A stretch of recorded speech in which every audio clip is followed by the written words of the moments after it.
Hello students, welcome to my channel Shalini Tutorial Classes. Today we are going to do a very important chapter for class 10, that is reflection and refraction of light. Now what is light? Light is a form of energy which gives us a sensation of vision. Now when a beam of light falls on a polished surface, the reflection is regular. But if the beam of light falls on an unpolished or an irregular object, then the reflection is also irregular. So today we are going to use this phenomena of light traveling in a straight line when passing from one point to the another in order to study reflection and refraction of light. So reflection, what is it? When a beam of light, you consider it as incident ray which is falling on the surface and it is bouncing back in the same medium, then it is called as reflected ray. Okay, so there is always a perpendicular line which we consider as normal to the reflecting surface, and the angle formed between the incident ray and the normal is called as angle of incidence, and the angle formed by the normal and the reflected ray is known as angle of reflection. So as per law of reflection, the angle of incidence is always equal to the angle of reflection, and the second law states that the incident ray, the normal and the reflected ray, all the three lies on the same plane. So what we have just now discussed, let's a quick recap if we do. Reflection of light is what? When a light is allowed to fall on a surface, it reflects back in the same medium. Okay, that whole phenomena is called as reflection of light. And there are two laws of reflection. Number one states that the angle of incidence is always equal to the angle of reflection. And the second law states the incident ray, the reflected ray and the normal to the reflecting surface at a point of incidence lie in the same plane. Now this all we discussed when the incident ray and the reflected both are there in the same medium. But when it travels to a different medium, then it is termed as refracted ray. Just see, the incident ray, the ray which is falling on the surface is the incident ray, and if it is bouncing back in the same medium in which the incident ray is also lying, then it is called as reflected ray. But if apart from that, if it is traveling to the different medium, then it is termed as refracted ray. So understood what is the main difference when you call a light to be reflected and when a light to be refracted. So when the light is bouncing back in the same medium, we will consider it as a reflected ray, and when the ray of light is bouncing in a different medium, then it is termed as refracted ray. So in refraction, what happens? You have the incident ray which traveling from that medium to another medium. So if we consider the upper one as a rarer medium and the below one as a denser medium, so what is happening? The incident ray, instead of traveling straight, it is bending, and while bending, when a light travels from one medium to the another, the speed decreases. Okay, when it is traveling from a rarer to a denser medium, the speed of that light wave decreases. So what happens? When two different mediums are there, the light bends. Now in this bending also, if it is traveling from rarer to denser, it will bend towards the normal, and if it is bending away from the normal, it bending from the denser to the rarer, it will move away from the normal. That is the phenomena. You can just see that when the source, this light is coming from air and it is traveling in the water which is considered as a denser one, the angle is a bit moving towards. You can see the line is just bit towards. But similarly, if you compare it with the one where it is moving from the denser to the rarer, the refracted ray is a bit away from the normal. Okay. So children always in my classes they ask me, ma'am, how to remember when it will bend away, when it will be towards, because always I can understand having the question paper in hand, everything gets mixed up and you just in a confusion, sometimes knowing the concept also you do the mistake in your answer sheet. So I would like to share a very small tip how to remember. Now see children, when it is traveling from denser to rarer, you can see denser to rarer. It is in alphabetic order arranged. D and then R. It is slowly it is in a ascending order.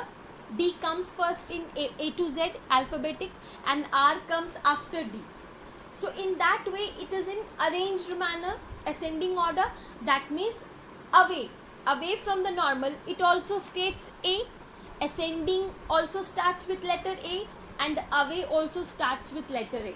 So you can, for just a tip to not to confuse, you can always remember like this. If the denser to rarer it is coming, means it is in an ascending order of the alphabetic order. That means ascending stands for A, so it will be away from the normal.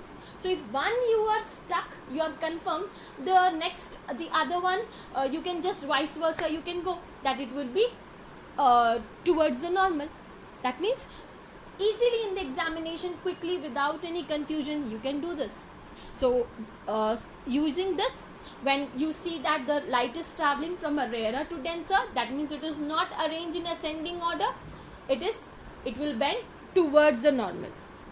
And if it is in ascending order, that it is traveling from a denser to rarer medium, then it will be moving away from the normal. I hope this tip would be useful to you in the examination. Please comment me and let me know that this is beneficial for you to remember or not, and we'll be sharing many more tips like this in all my videos.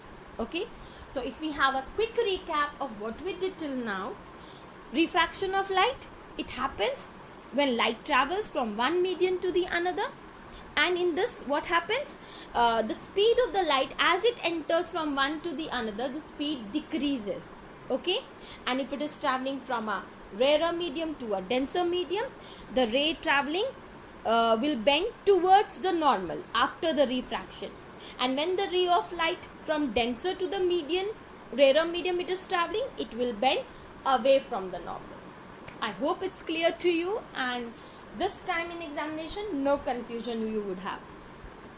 Now moving ahead, if you normally think that if suppose refraction is not happening, the incident ray traveling from the rarer to the denser, what will happen? If no refraction, it will travel in a straight line.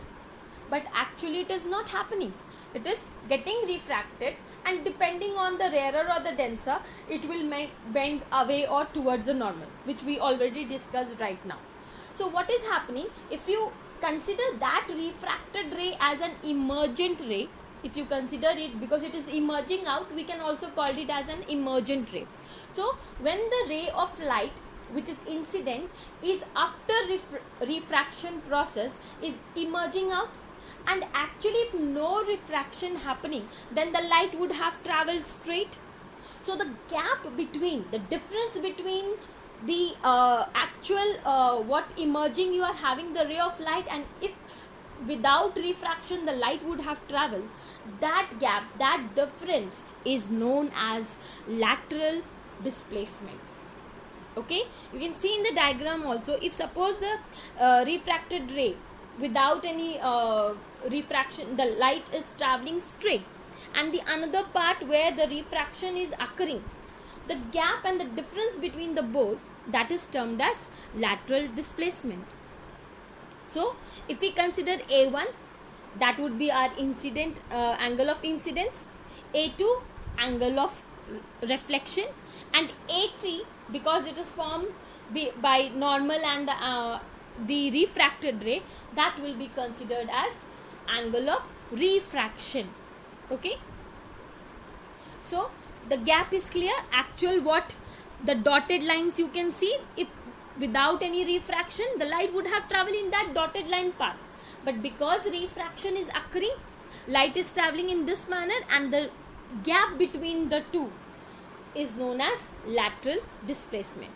Okay, now so what we have till now done, a quick recap if we do, that the laws of the refraction, the incident ray, the refracted ray, and the normal. Similarly, as we had in reflection also, this point is valid for refraction also, that all the three rays lies on the same normal point when they are in the same plane. When traveling from the other, they will vary, but still they are in the same plane, they will lie in the same point. And the angle, the sine value, the angle of incidence which you saw, and the angle of refraction, if you consider both the angle sine value, that is sine I by sine R, it's considered as a constant term, and that constant term is called as refractive index. Okay, so I repeat, the sine value of the angle of incidence and the sine value of angle of refraction is known as refractive index. Now this law, the second law of refraction, is also known as Snell's law. Okay, so what does Snell's law states? That the ratio of the sine value of angle of incidence to the sine value of angle of refraction is always a constant, and that constant term is called as refractive index.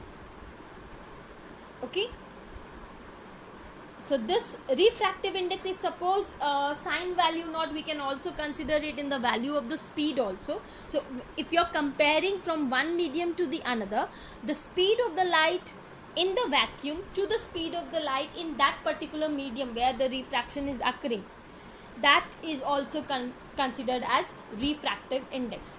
That means if in the examination in numericals, if you are having the sine values, angles, angle incident angle and angle of refraction, then you can use that formula, that refractive index is equals to sine value of angle of incidence and sine value of angle of refraction. But if suppose the speed is given, then you will be confused that how to find out the refractive index. In that case, what we do, we consider the speed of the light in the vacuum by the speed of the light in the medium where the refraction is occurring.